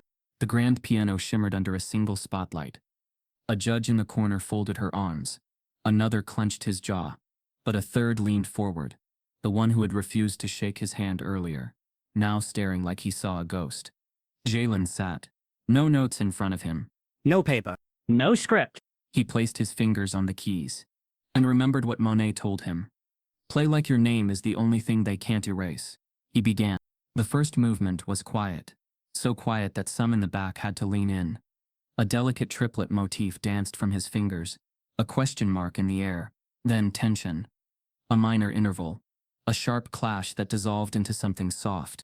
The second movement swelled. It wasn't classical anymore. It was blues gospel, funk wrapped in theory, a rhythm that pulsed with ancestral ache, chords that bent in protest, syncopation that defied order. The third fire. Notes collided, rushed, rolled. He quoted Whitaker's phrases in musical mimicry, took her words chaos, instinct, noise, and turned them into motifs that he bent, rewrote, shattered. He mocked her in musical code. People in the audience gasped. Others clapped in rhythm, and then he paused. Silence. Then came the coda, a return to the original melody, but transformed, hardened, wiser. It wasn't innocence anymore. It was proof. The final chord hit like a door slamming shut. Then, stillness. No one moved. Then, a single clap. Then three. Then an eruption. The crowd stood, roared, cameras flashed. Some judges whispered fiercely to each other. Jalen bowed. Once. Then left the stage before anyone could claim him. Backstage, Monet waited. She didn't say a word. Just pulled him into a tight, trembling hug. "You did it," she whispered. But even before he could respond, Marcus appeared, face serious. "They're meeting right now. The school board. Emergency session. They have no choice." Jalen frowned. "No choice about what?" "To make a decision," Marcus said. "Do they protect their legacy or admit the truth?" That night, Westbridge announced an emergency town hall. But when Jalen logged in to watch the live stream, Claire Morrison was seated at the center of the panel, and she was holding his sheet music. The screen flickered.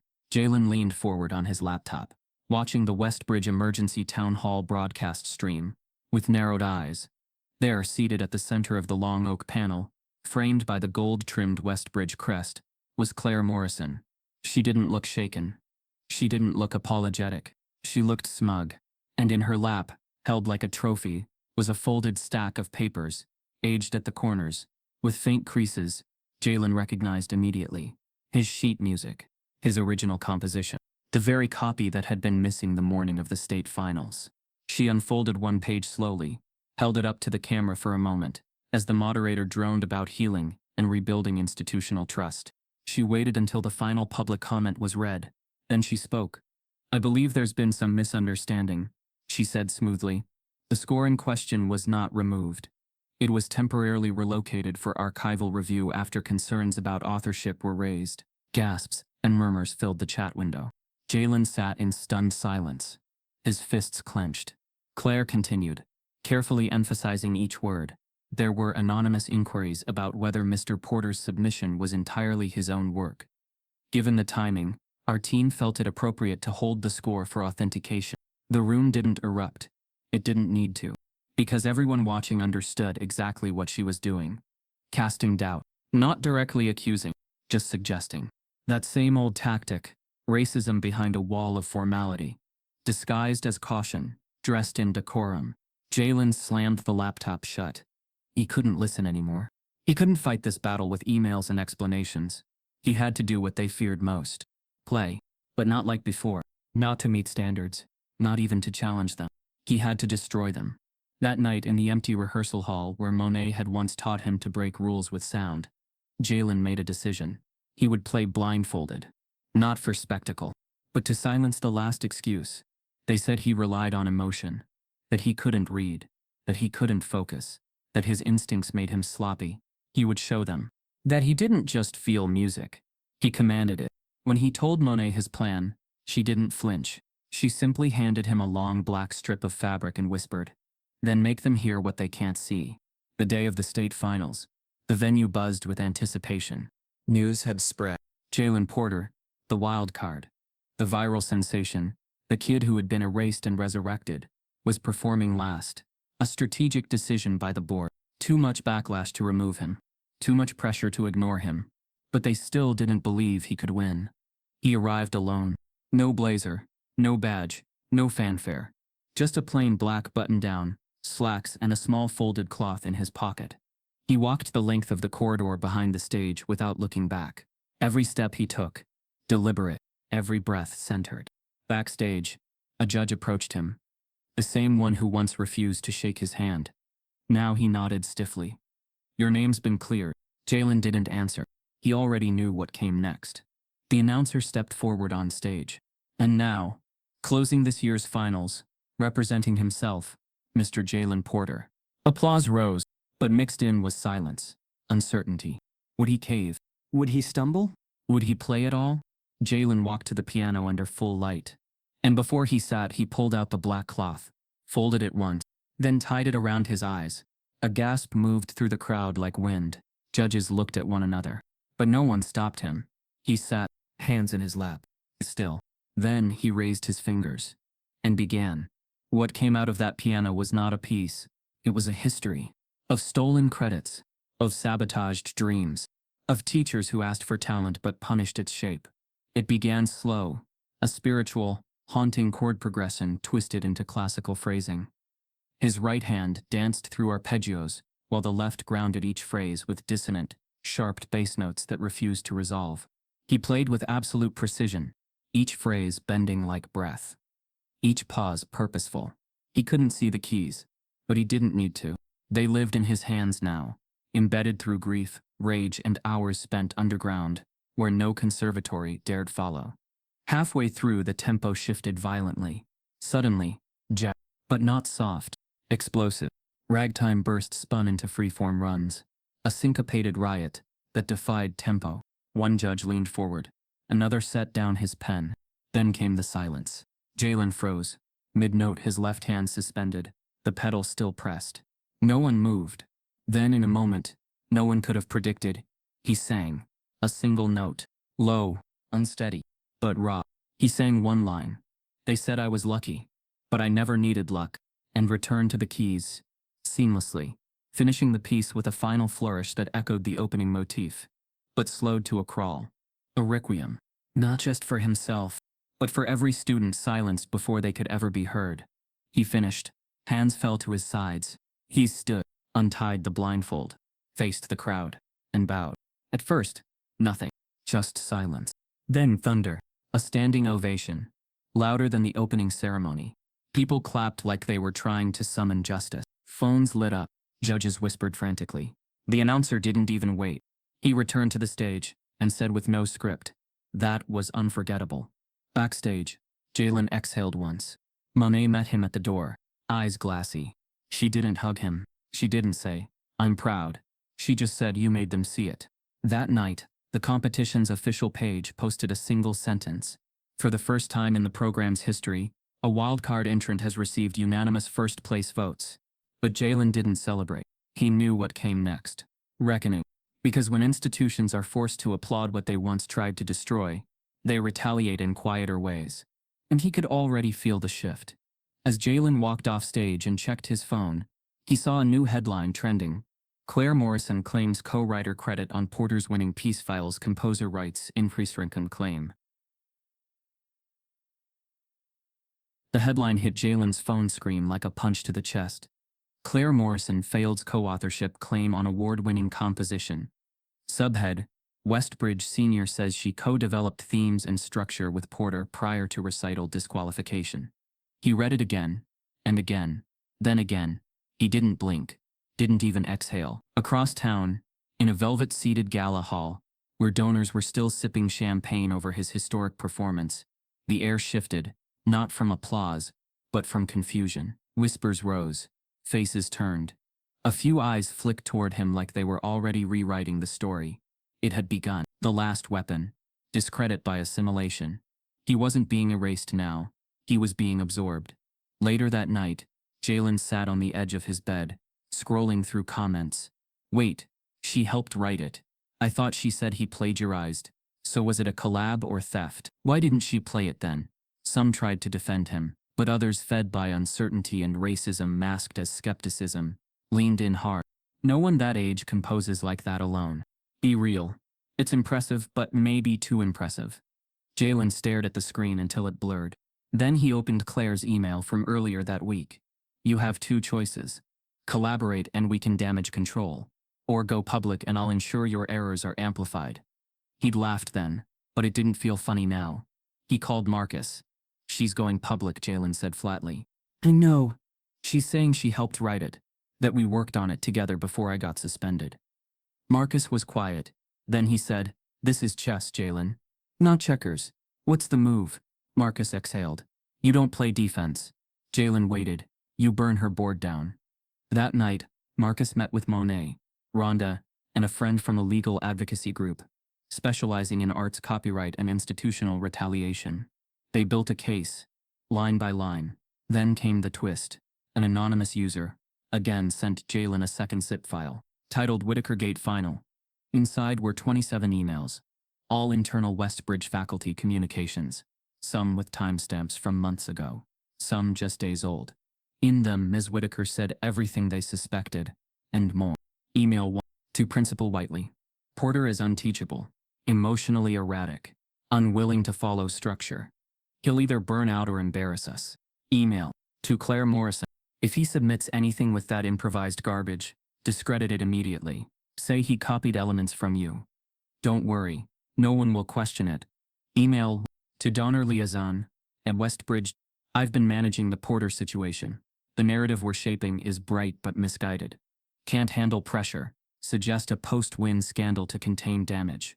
Email to Morrison, Claire. After the finals, we'll spin it like you were mentoring him. Say it was collaborative. People will prefer a duet over a solo prodigy narrative. And finally, email to Legal Affairs, Westbridge Board. If he tries to challenge Claire's claim, we shift strategy. Whitaker as his longtime mentor. Frame his performance as the result of years of guidance. I'll take the heat. Temporarily. That one broke Jalen. She didn't just lie. She had built a network of lies, like a net cast around him before he even knew he was falling. He forwarded the zip to Marcus, Monet, and the advocacy team. The next morning, the hashtag flipped. They lied about Jalen. By noon, it was trending in 4 states. By 3 p.m., major outlets had picked it up. Emails reveal racist cover-up behind piano prodigy sabotage. Teacher called him unteachable, then tried to take credit. Westbridge Board silent as donors pull funding. It was that last headline that finally shattered the silence. By sunset, 2 major corporate sponsors, both featured prominently on Westbridge's donor wall, issued public statements condemning the administration's conduct and withdrawing endowment support pending full accountability. They hadn't grown a conscience. They were bleeding public image. That night, Principal Whiteley held a closed-door meeting with the board, but someone live-streamed it from their phone. In the video, Whiteley sat stone-faced while a board member read aloud excerpts from the leaked emails. "What is this line, Damon?" she asked coldly. "Frame it as a mentorship." Whiteley didn't answer. Next to him, Claire looked sick, not with guilt, but exposure. Then someone else on the board said, "We have no choice. This is an emergency ethics breach." And they voted to launch a formal external investigation, to freeze all student competition evaluations, to suspend Claire Morrison's pending academic awards, and most importantly, to subpoena every faculty inbox from the last 6 months. Word spread like wildfire. Westbridge wasn't just bleeding now. It was hemorrhaging. But amid the storm, Jalen felt a strange stillness. Not peace. Not victory. Just truth. Out. Exposed. And undeniable. He stood outside the shuttered recital hall, with Monet as sirens from nearby news vans pulsed in the distance. "You said they'd come for my name," Jalen whispered. She nodded. "And now the world knows why." Jalen's phone buzzed. An email from the State Arts Committee. Subject, Re. J. Porter. Record reinstatement and copyright confirmation. It read, "Dear Mr. Porter, following a thorough review and public legal statements, your original composition has been verified as entirely your own. We will update all state archives, official competition records, and press releases accordingly. Congratulations." He showed it to Monet. She smiled. "Now it's yours. Forever." But Jalen didn't smile back. He was staring at his phone again, because a new message had just arrived. From Westbridge's legal office. Subject, settlement offer, confidential proposal. The message said, "If you agree not to sue, we will publicly honor you at graduation. Full scholarship. Your name on the alumni wall. Legacy status. But you must sign by Friday, and never speak of the emails again." The settlement email lingered in Jalen's inbox like a loaded question. Its tone was diplomatic, clinical, every word smoothed by legal precision. "We believe it is in everyone's best interest to move forward constructively. In light of your accomplishments in the school's evolving understanding, Westbridge would be honored to publicly recognize your contributions at the upcoming commencement ceremony. This offer includes a full scholarship to the conservatory of your choice, honorary legacy status, and a featured performance. In exchange, we kindly request non-disclosure regarding internal matters referenced in the recent email leak. In other words, here's your future, if you promise to forget your past. He didn't answer. Not that day. Not the next. Instead, he spent the week traveling across the city, not as a student but as a story.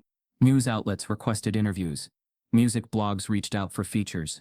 3 universities sent formal scholarship offers, all mentioning how excited they were to have him represent their commitment to diversity and brilliance. He knew what that meant. They didn't want just him. They wanted the version of him that could prove they were progressive, without challenging their structure too much. At a television studio in Midtown, he sat beneath glaring lights as a popular morning anchor introduced him with practiced reverence. Tonight we speak with Jalen Porter, the musical prodigy, whose performance at the state finals went viral after he played blindfolded, just days after being discredited and erased by his own school. Jalen, thank you for being here. He nodded, smiled. Barely. You've become something of a symbol, the anchor continued. People are calling you the prodigy they tried to silence. How does that feel? He thought about the word symbol, how symbols were admired but rarely protected. He answered slowly, ungrateful people listened, but being heard shouldn't require being humiliated first. The anchor nodded, sensing the weight. And if you could say one thing to the teacher who started all of this, Ms. Whitaker, what would it be? Jalen stared at her. The question hung in the air, suspended like a dissonant chord. The crew went silent behind the camera. He could say something righteous, or devastating. He could drag her name through every syllable. Instead, he inhaled, let it sit, and said, nothing. That was it. Nothing. Not because he didn't have words, but because she no longer deserved them. The video clip trended for 2 days. He said nothing became a quiet anthem. But beneath the surface of headlines and hashtags, the damage was still raw. There were nights he still heard her voice, in his sleep. Ms. Whitaker's clipped tone, her sharp sarcasm, her "you people" lines dressed in fake praise. There were days he couldn't sit at a piano without feeling the weight of being watched, measured, doubted, even now. Because excellence hadn't protected him. It had made him a threat. Every award, every interview, every glowing email from universities felt like a hand extended after the shove.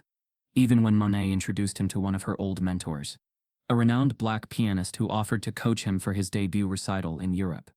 Jalen's first thought wasn't pride. It was, why now? Why not when I was drowning? Monet noticed. Late one evening, while they reviewed new material in the dim studio lit by a single overhead bulb, she paused mid-lesson. You're still tight, she said. I'm fine, he lied. No, you're careful. Like someone's grading you again. He didn't speak. She sat down beside him, voice low. You know you're not broken, right? Jalen's throat tightened. Then why does it feel like I'm only valuable now that they can parade me? Monet didn't answer right away. Then she said, because the world doesn't know how to love us when we're unpolished. They want us exceptional, but never human. Jalen looked down at his hands. They used to feel like instruments. Now they felt like proof. He played softly for a moment. A fragile progression in E minor that trembled under his touch. Do you ever forget it? He asked. Monet tilted her head. Forget what? The pain. The way it made you. She considered it. No, she said, but I learned how to carry it without letting it own me. That night, Jalen sat in his room, reading through the scholarship offers. Yale, Juilliard, Berkeley, all of them legitimate, earned, deserved. But all of them now carried the scent of cleanup, of institutions racing to be on the right side of a moment they almost buried. Then he opened an email from a small nonprofit music program in Newark. It read, we don't have scholarships or headlines, but we have kids who've been told their music doesn't matter. Would you come speak to them? Maybe even teach? He stared at it, and something shifted, not out of anger or pity, but purpose. That weekend, Jalen walked into a cracked brick community center with flickering lights and barely tuned instruments, and met 8 kids with eyes full of sound. They didn't know him from viral clips. They knew him because they'd felt him, because they had Whitakers of their own, because they knew what it meant to play like your name was all you had. He taught them. Listened to them, played with them. And that night, when he returned home, He opened the Westbridge legal offer one last time. He read every line, every condition, every loophole, and then he deleted it. No reply, no counter, no deal. They would not buy his silence. He wasn't going to be their redemption arc. The next morning, the legal office followed up with a second email. We assume your lack of response indicates disinterest. Please note, your name will be removed from the honorary alumni list, and the school cannot guarantee recommendations moving forward. He smiled. Let them try. He had something they couldn't revoke: freedom. But it wasn't over. Because 3 days later, a small news site broke a new story. Whitaker hired as guest lecturer in private European music school. School cites second chances as core value. Jalen stared at the screen, then turned to Monet, who had just walked in, and said, "They're trying to rewrite the ending again." The night of the final recital arrived with a quiet electricity. The auditorium at the city concert hall was packed beyond expectation. Chairs squeezed into aisles, guests in velvet gowns and sharp suits, students in formal wear. The air smelled of polished wood, fresh programs, and anticipation. Journalists lined the wings, tripods angled toward the stage, silent bulbs glowing red. The moment had arrived. Backstage, Jalen felt the weight of every step that had led him here. The hypocrisy, the silences, the erased emails, the threats, the leaks, the blindfolded performance, all converged into this one night. Monet stood beside him, her face a calm mask with eyes shining. Marcus sat in the far corner of the green room, phone in hand, ready for whatever came next. His mother's words echoed in his mind. You already won. He walked onto the stage alone. No entourage, no fanfare, just a single spotlight guiding his silhouette toward the grand piano. When he sat, he glimpsed faces in the front rows, patrons, dignitaries, educators, even a few familiar students from Westbridge. His heart thudded low, but he held still. He looked down at the keys. There was no sheet music, no notes, nothing but possibility. And then he played. From the first measure, the auditorium listened in a hush deeper than silence. The notes weren't grand gestures. They arrived like whispers, soft arpeggios in D minor, haunted and longing, weaving through emptiness. He didn't announce himself. He didn't say anything. He let the music do it all. Gradually, layers built. Bass lines rose like distant thunder. Melodic lines curved, stretched, subverted expectations. He abandoned rigid tempo, allowing syncopation and rubato to dance. He threaded fragments of gospel and jazz, quoting chord progressions Whitaker once taught, but he fractured them, twisted them, made them his. He played in questions and answers, in broken sentences and full declarations. Midway through, the lights dimmed further, as though the hall itself leaned in. Shadows deepened behind him, making fingers gleam, keys shimmer, cut into silence. He reached a climax, a cascade of notes tumbling like water over cliffs, then receded into a coda, so soft, it seemed the audience might fear to blink. He ended with a single tremolo chord, held long enough to become resonance. Then he stood. No bow, no applause. For a heartbeat, the hall remained still, as though stunned, compressing sound into memory. Then applause erupted, gradual at first, then a surge. Hands rose, feet pounded, shouts of encore echoed. Some rose in standing ovation. Phones captured every moment. He merely bowed and stepped off stage without looking back. Outside the auditorium, the press swarm awaited. Cameras flashed, reporters shouted his name. He kept walking, shielded by Monet and Marcus, but he felt it, waves of recognition, validation, and a kind of vindication. Days later, the broadcast went viral. Clips spread across the globe. Headlines read, Jalen Porter. A silence transformed into symphony. He let his fingers speak, and the world finally heard. Music that exposed the lie. Amid every accolade, he felt the paradox, recognition only because he survived their erasure. Then came the news he'd always imagined. During a televised award ceremony, honoring rising artists, the camera panned across the audience before introducing Jalen as recipient of Young Artist of the Year. The stage lights brightened, and the camera caught a face in the back row, pale, frozen, tears streaming. Ms. Whitaker. She sat alone, lips trembling, eyes fixed on him, unable to look away. The world saw her, and her shame. Social media exploded. Ms. Whitaker crying at his triumph. She never thought he'd prove her wrong. Justice in spotlight. But Jalen didn't celebrate that moment. He felt a weight, heavy and hollow, as if the accumulation of every insult, every you people, every undermined grade, were suddenly magnified. In her tears, he saw not just her regret, but the system she had protected for decades. In the weeks that followed, the school board held forums. Donors pulled back. Newspapers demanded hearings. Some alumni called for resignations. Ms. Whitaker never gave a public statement. She vanished again. This time from the public eye, while defenders on social media argued she was wronged by the system too. That narrative gained traction among those who hated to believe the system could be weaponized. During one televised arts gala, Jalen was introduced to speak about music and equity. He walked to the podium, pausing only long enough to glance toward the seat where Ms. Whitaker used to sit at faculty recitals. Then he spoke quietly. In music, every note matters, even silence. Tonight I did not speak a single word. But we've listened long enough. I played so we would listen. That's how change begins. He looked out into the audience, scanning faces. Supporters, skeptics, former classmates, donors, critics, and then he said words he never thought he'd utter. To her, the teacher who tried to erase me, I say thank you. A hush fell. He continued, you forced me to build my own stage, to trust my own hand, to compose my own freedom. If you truly believe talent is born, not made, then goodbye. Then he walked off. Backstage, he exhaled, shoulders slack. Monet hugged him. They heard you, she whispered.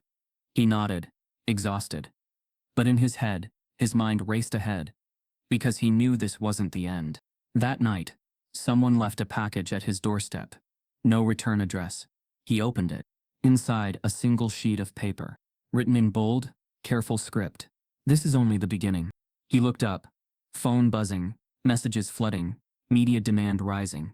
And in the glow of his screen and the echo of applause, he realized he had done what they never believed he could.